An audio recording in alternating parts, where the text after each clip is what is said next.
What is up, Waffle Gang? I do hope you are well. My name is Mark and today we're covering some r/relationships. If you're new here, please consider hitting that like, that subscribe, and maybe that notification bell too. And if you're feeling extra spicy, you can join the channel by clicking that join button down below or clicking the link in the description to go over to Patreon and join up there. It really is helpful, but don't feel pressure to do so. You just being here, taking the time out of your day is just amazing. So thank you so much for doing that, and let's just crack on with today's stories. Much love, guys. Now this first story is a bit of a lengthy one and it covers a whole different bunch of areas, so let's get straight involved with it. This first story is from a throwaway account. My 30 female husband, 30 male, had an emotional affair and I'm struggling to move on. My husband and I were together for several years before getting married, and I genuinely believed our relationship was built on a solid foundation of friendship and love. He was my best friend and I really couldn't see myself being without him for the rest of my life. When I fell pregnant, we were nervous but excited. I was told by several doctors that I couldn't conceive naturally, so getting pregnant was a huge deal for me, and I thought it was the same for my husband. But towards the end of my pregnancy, my husband started becoming withdrawn. He had just started a new job that worked long hours, and I was aware it was stressful for him in a COVID environment, so I tried to make it easy for him and give him space and lessen the burden that this pregnancy appeared to be giving him. After a few weeks on the new job, he became good friends with a female co-worker. He would briefly mention her here and there in our conversations when I asked about him and work, and I didn't give it much thought. We've always had friends of the opposite sex and we both trust each other to keep things appropriate. In my final month of pregnancy, the text messages began. From the second he stepped through the door, his phone would constantly go off. Literally every 5 seconds, he would get a notification. He would brush it off as work-related messages, and I had no reason to doubt him. He never hid his phone or acted suspiciously, but he always responded immediately to each text, often smiling as he did so. As a result, I was largely ignored at home while he stared at his phone screen throughout the night. Checking his messages was the first thing he did when he woke up and the last thing he did before he fell asleep. When I tried to engage him in conversation, he'd give me a grunt of acknowledgement. His eyes were never leaving the screen, his fingers replying to the latest message. There were a few times he would share something funny on his phone with me, and I would see these notifications popping up in real time. Always from his female co-worker, always a message that didn't sound work related. I never looked, invaded his privacy and looked through his phone, but I didn't need to. Any message I saw popping up were filled with cutesy nicknames and references to personal things. He'd quickly swipe away these notifications and pretend they weren't there, but as soon as I moved away, he'd go back to respond. When I gave birth, my husband took 2 weeks off to look after me, and he was great. He made sure I was fed, took care of all the chores, helped out with the baby whenever I needed some rest. But as soon as he had any downtime, he'd be right back on his phone. The messages never stopped. As our baby boy grew and achieved his mini milestones, I would always delight in sharing these moments with my husband. But anytime I pointed out something cute or new, the first thing he did was take a photo and send it to his co-worker, continuing on with their conversation, which was clearly no longer work related. Over Christmas, I told my husband that I was really looking forward to relaxing at home, just the two of us and the baby. I was exhausted looking after our son by myself all day, every day, and couldn't wait to get some proper rest, but my husband insisted on inviting his co-worker to our house for Christmas, and I was expected to cook for her and entertain her. That was the tipping point. 4 months of neglect that I had bottled up inside just exploded out. I told him how miserable he made me each night, how he sidelined me for someone else, how he lavished attention to his co-worker and barely gave me the time of day. I told him that he was having an emotional affair and I couldn't stand it anymore. To his credit, my husband was apologetic about the neglect, but he refused to admit that it was an emotional affair. Yes, he talked about personal things. Yes, he constantly messaged her. Yes, he shared his happiness and frustrations with her. But no, it wasn't an affair. He didn't have any physical feelings for this person, therefore I shouldn't be labeling it as an affair. And how dare I accuse him of such things? He refused to continue the conversation and it became a long drawn out week of silence. I cried myself to sleep every night, wondering why I wasn't good enough that my husband would find emotional comfort with someone else. Eventually he opened up after I begged him to tell me why he found me so lacking that he chose to actively ignore me. His reason that his co-worker was fun to talk to, she gave him positive reinforcement all the time. In contrast, all I gave him was negativity and stress with the baby. He admitted that he watched me do pretty much all the work with the baby, and it was just easier to lose himself with someone else than to deal with the guilt of letting me raise our child by myself. I was heartbroken. Here was my best friend of almost a decade telling me that he didn't want me to be there for the bad times, only the good, that I was a weight dragging him down. It's been almost a month and I'm still struggling to come to terms with it. I alternate between being angry and sad, almost always crying myself to sleep. I feel miserable, alone, unwanted, and just so exhausted. I can see my husband trying to make amends. He stopped texting her around me, but he's refused to set boundaries with his co-worker for fear of creating a bad working relationship. He gives me a little more attention each day, but it feels so forced. His moments of affection are guilt-ridden and conversations is stilted. He doesn't want to talk about this anymore, so I'll never get this closure I need. He suggested therapy for me, but it's not something that we can afford. If we keep going like this, divorce will become inevitable. I may be just overreacting to a small situation, but I can't stop feeling so horrible all the time. I'm so unhappy when he's around, but just as unhappy when he's not. Please Reddit, how can I get over this emotional hurdle and move on? And as I said, there is a lengthy edit to this where OP answers a lot of questions about how they was feeling and questions like why didn't I tell him sooner that it was bothering me and stuff like that. So we're going to go straight to those because I said it is pretty lengthy too. So the edit says, thank you so much to everyone who took the time to comment and leave me a message. I haven't had a chance to reply to most people, but I promise that I've read every single one. I really appreciate the kindness, the words of encouragement and the experiences and advice everyone has shared with me. To answer, follow up on some of the common questions and themes. Why didn't I tell him sooner that it was bothering me? In the first month, I really didn't give it much thought. My husband's industry is notorious for having horrible work-life balance, so to have a constant stream of dialogue from people at work didn't seem out of the ordinary. Yes, he started ignoring me, but he's settling down in a new job. I could just justify it somewhat. In the second month, it started to bother me. It was around this time that I noticed it was just one person who was constantly messaging him. I wanted to say something, but I didn't want to come across as being untrusting and demanding. I've dated jealous control freaks before, and I vowed I'd never be like them. By the third and fourth month, it really cemented it in for me that he was actively ignoring me for his female co-worker. It was around this time that the messages became overly personal, and the frequency became so ridiculous that it had gone to sleep, and the notifications would keep going, waking up the baby. I tried to start a conversation on this multiple times, but every time he'd dismiss me with one word answer and go back to looking at his phone. Things like, I think you're spending too much time on your phone would be replied with, yep, and nothing more. After a while I just gave up. I already had very little energy left in the day. Why spend it talking to a brick wall? Am I actually being negative all the time? This is one of the things that hurt me the most. You were negative and stressful were literally the words he said to me. When I asked him to explain, it was broken down into two parts. Before the baby, I worked in a pretty entertaining place. I'd often come home with funny stories and anecdotes, and even when venting about a horrible day, it would make us giggle at the end at how common sense was just not uncommon.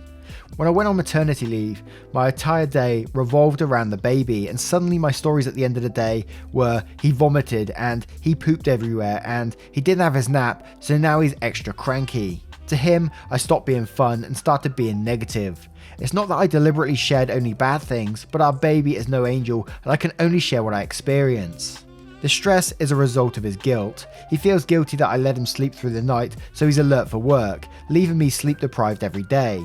He's feeling guilty that I'm so patient with the baby when he can't stand more than 10 minutes of crying. He feels guilty that I'm doing so much each day by myself that I only get the time to eat one proper meal, and all of this culminates to a stress from being aware of his own shortcomings. But rather than dealing with these internal emotions, he chose to punish me for it because he knew I cared enough about him that I'd be forgiving in the end. The next question was, I baby trapped him and that's why he ran to someone else. And then says that's not true. He was the one who really wanted to have a child. I could have lived a life with or without children. I knew children were hard work, especially for the mother, but kids were important to him, and I was willing to put in the work. But it turns out that he wasn't prepared for how difficult things could be, and so he escaped to his conversations with his co-worker. And the next question was, would it bother me as much if it was a male co-worker? And then she says, yes it would. My biggest issue was that I was being ignored for someone else. If he was working on a project that demanded all his free time, that would be completely different. I would understand and support him, and I have in the past, but he was free to be a husband and father whenever he came home, and he chose not to be. This wasn't a conversation between two good work friends venting about their day, blowing off steam. He's done that before, and at the end of each conversation, he'd shut off the phone and get back to home life. This was different, it was continuous, it was deep, and it took every single ounce of his attention so that the baby and I were left with nothing. The female part didn't come into play until the end, when I saw that the messages became overly personal and an extra boundary had been crossed. Another comment was look through his messages, and OP replies, I don't need to, it can only be worse than what I've already seen in the notifications. Why subject myself to that? Next comment was confront the female co-worker. OP says, I've always believed in not blaming the third wheel. Yes, she constantly messages a married man, calls him her other half, talks about personal things, but if my husband hasn't set any boundaries, how does she know she's crossed any? The next comment was, why come to Reddit if it's just going to be an echo chamber for divorce? And then OP says, I didn't have anyone else to talk to. I couldn't confide in friends or family because they would take sides and it's not really fair on them. And despite how shitty my husband has made me feel these past couple of months, I didn't want his friends to think less of him for his actions. I wanted to know if I was overreacting, if this was something I've blown out of proportion, and if it was, how do I move on? I'm really grateful to everyone for showing me that despite my husband's denial that he was doing anything wrong, things were as bad as I felt. I do want to thank a few Redditors who risked their karma to give me a different perspective, that things could have been salvaged if we worked at it.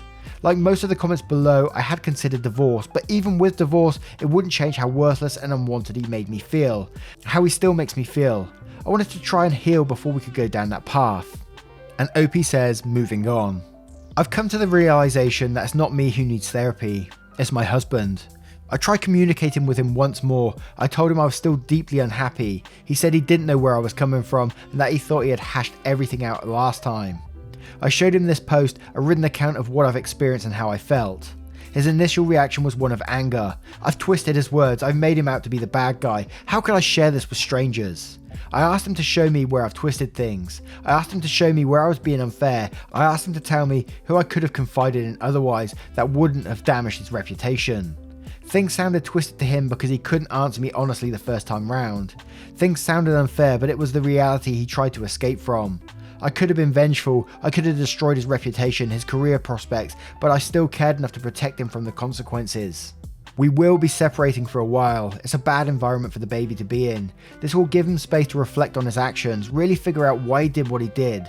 I can't force him to change for the better. I can only hope he wants to. If he chooses to do nothing during this time, then I will wish him all the best with someone else. Wow, what a crazy long story, and it's just so full of emotion. I just couldn't resist reading it. The way OP talks, they talk about their internalized feelings and stuff like that, and it reminds me so much of myself and the way I think, and I love reading about people's perspectives like that.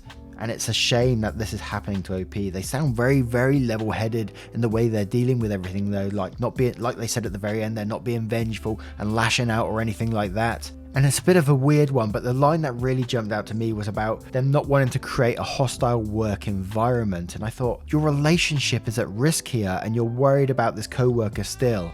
You know, there comes a point where you have to set that boundary if you're prepared to do so, if you're prepared to fix this relationship and try and make things work. But it doesn't sound like they want to go down that path. I can see why OP's having this separation at the moment to try and make things work, if they can in the end, right? But now I turn this one to you guys. What would you do in this situation if you was OP and you found yourself in this situation? How would you deal with it?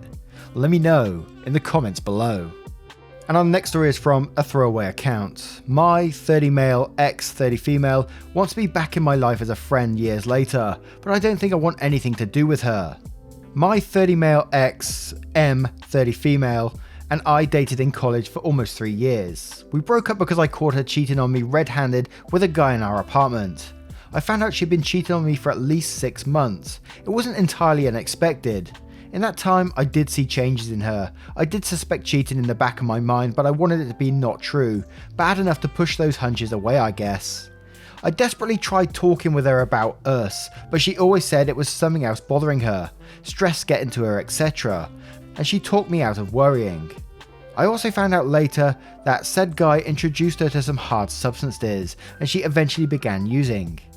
She dropped out of school, found out from a mutual friend that it was because her parents cut her off monetarily, and she shacked up with a guy she cheated on me with. I was completely NC with her since the breakup. I was hurt a lot emotionally by everything and ended up struggling through some pretty deep depression and self-doubt. Was honestly the lowest point I've been at, a lot of that stemming from the fact that I was very much in love with M. Was even at the point where I was considering proposing after we graduated prior to everything happening and was saving up for a ring. Looking back, it was a lot of me looking through a rose-tinted glasses. Cut to now, I'm happily married. My wife, A, 28 female, is amazing. Absolutely the best thing that has ever happened to me. We've been together for 5 years, married for 1.5. She's been an incredibly supportive partner and has helped me combat my self-doubt a lot. Still battle with it sometimes, but I'm in a much better place now compared to 9 years ago. We're also expecting our first child. I've never been happier in my life. Well, about 2 months ago, I got a call from a number I didn't recognise and they left a message. It was M. The message was essentially her asking me to give her a call so we could talk. Apparently she got my number off of one of our mutual friends, T. I immediately talked to T. I was very angry at first because T knew exactly what I'd been through with that breakup. And she gave M my number, no question, without even asking me or anything. I found out that from T that M had been through rehab for her substance abuse. She had moved back closer to our area and she was trying to mend fences and that I should hear her out. With that in mind, I decided to give M a call back. I made up my mind before talking to her that I really didn't want any kind of prolonged contact with her, but I figured if talking to me was somehow part of her recovery process, then I would try to at least talk to her. I also told my wife about everything that's going on. A and I had a long talk about it and we went over how we both felt about the situation. I told my wife I think I should at least call M, but really didn't want anything more than that, as I wanted to focus on her and our growing family. A was totally understanding. M and I talked on the phone for a while. She apologised for everything, the cheating, the lies, all the above. I accepted her apology and said that I was glad she was doing better, because I genuinely am. We talked about our lives up to that point a bit. I didn't tell her everything, but she does know that I'm married.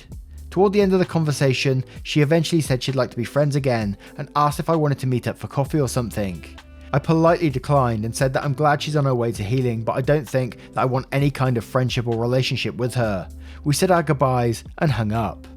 In the time since then, M has not contacted me, but I've gotten messages and calls from T, as well as other people both M and I know, saying that it's been long and that I should try and rebuild some kind of friendship with my ex. I just don't think I want that. I just want to focus on my family and not dredge anything else up from the past. I've tried to express that to anyone who's talked to me about the situation. Some understand my positions, some still persist. I'm honestly just thinking about going full NC and blocking people who keep trying to push myself and M together. Any advice on how I could proceed otherwise? Or is that the right choice? Should I give her a chance to be back in my life in some capacity? And there's a small edit/update on this one as well. But I think in this situation, I think you was totally right in what you said. You don't want this sort of stuff in your life anymore. You've moved past this relationship and you just want to carry on with your life. And that's absolutely valid to do so. You don't have to dredge up, like you said, in these old feelings just to please other people around you, to please her. You was kind enough to even have this phone call with her to try and help her with her healing process, which was amazing of you to do so. So no, absolutely, you don't have to do anything more than that. You're doing totally the right thing, and I hope you do continue to do so. But White Clover 112 says, lol, no. If you don't want to, you don't have to. What kind of friends do you have? And Antelope for You says, bizarre. There's nothing wrong with moving on and growing up in life. There are so many people in my past who ended sort of weirdly with, but the past is the past. I'm a different person now and would be beyond confused if they wanted to make amends and hang out again. It's not necessary. Cheating and bad treatment aside, that book is closed and now you're in a new chapter. To me, it would be like telling a college student to go back to kindergarten. Lol. And No Passenger says, I'm all for mending fences, but a pretty typical relationship with an ex when married is to be friendly when you see them, but otherwise not seek them out. In my view, you've done what you need to. I will talk with T and simply probe why it's so important to the friend group to push for more. And now we'll head to the edit to see what that says. So edit, thank you for all your advice and thoughts. I didn't expect all of these responses, but I took the time this morning to read through them all. After reading them, as well as talking with my wife about it again, I've decided I need to stick to my guns and that my original instincts were correct. My plan moving forward is to try and establish clear boundaries one final time with T and anyone else who needs them, and explain one final time exactly why I do not want M in my life, and I just need to cut out anyone who does not respect that. Again, thank you all for taking the time to read and respond to my post. I really appreciate it. Now, I think that's a positive thing in the end. They are positive moving forward for their life, and I think that's absolutely the right thing to do. Now I turn it to you guys. What do you think of this, and what would you do if you was in that situation? Let me know in the comments below. And our next story is from a throwaway account. Girlfriend and I are clashing over our parenting style. I just can't take her seriously as a parent. Kira and I have been together for 2 years. I've got an 11-year-old and a 13-year-old. Both my children can prep simple meals, sandwiches, etc. and are learning more, as well as being able to use kitchen appliances, and both can wake themselves, etc. Personally, I think what my children can do is basic essentials. My girlfriend's son is 21, so what should be a massive leap and bound in maturity between him and my children, but it honestly isn't. He can't cook. When he does food prep, he doesn't tidy up after himself, and my girlfriend will cut his food up for him and bring it up to his room. He can't wake himself up, maintain a job, or budget his money. He's £300 in debt, and that's all I know about. He's stolen from me. He's racked up £2,000 phone bill in under my girlfriend's name. He can't even tie his shoelaces up. I'll be honest, I can't even imagine living with my girlfriend permanently if he's there, because I just can't have that kind of influence around my children. My girlfriend has genuinely planned for him to live with her permanently, just in case. Thing is, I love her so much, but we're arguing because I can't tolerate her parenting. She'll try and parent my children, and I just can't take her seriously or allow it, because I've seen the product of her parenting, and it isn't what I want for my children. We argue all the time because right now she lives with me, as well as her son, and it's just becoming a dump when I'm working because I said he doesn't care enough to tidy up after himself. I just can't see a way around this. Any advice, because I'm permanently on edge now, and it's just not fair to me or my girlfriend despite her allowing it. The first thing when I was reading this, and it said about like she's cutting his food up and he can't tie his shoelaces up, I'm sort of wondering about, you know, his actual mental capabilities. Is there something deeper we don't know here? I don't know. That's just what popped in the head as I was thinking through this. But Sharon92 says, I don't see how that will ever work. I'm sure you love her, but mums with their sons are a whole different story. My mum lost out on a good man, my ex-stepdad, because she allowed my brother to be a mooch. The only way I see it even working is if your girlfriend puts her foot down. There isn't anything you can do, because I'm assuming she will always defend him and make excuses for his behaviour. Unless you're willing to deal with that for the rest of your life, I'd dip out now. And Only Lightly Sarcastic says, just checking, but otherwise than being infantilized by his mother, there are no other developmental issues with him. He really can't tie his shoelaces and his mother cuts his food. Is he wearing a bib? What is wrong with your girlfriend? Seriously, this is really concerning, and her behaviour is more than his. Escape No says, yikes, didn't see this coming before they moved in. And OP replies, whenever I visited the house was tidy and he was playing video games, so weren't around each other as much as this. And Gin and Juice says, question, since your girlfriend has a plan for him to live with her indefinitely, it made me wonder, is he special needs at all? And Ken says, your girlfriend sounds like my mum with my 20-year-old brother, lol. People like that never change, to be honest, and having someone like her son in the household is so draining and tiring. I'm always shouting at my brother to clean up and stop using my things. I even got in a huge fight with my mum and didn't talk to her for months because I was tired of doing everything while my brother gets to play his computer games all day. For your sake and children's sake, they don't deserve a dirty house just because some mooch can't clean up. Think long and hard if your girlfriend has the capacity to change, and if this is something you can live with. Now, I turn this one to you guys. What would you do in this situation? And do you think something deeper is going on here? It does sound a bit strange about the whole, like, cutting up food and shoelace thing. I don't know. Let me know what you think in the comments below. Once again, guys, thank you for being here today. I hope you did enjoy today's stories. And if you did, you know what to do. Hit that like, that subscribe, and maybe that notification bell too. But just a huge thank you. And if you want to support the channel, you can by clicking that join button down below for YouTube, or clicking the link in the description for Patreon and heading on over there. Thank you so much for your support, your time. You're amazing. Thank you and have a great day. Goodbye. Much love.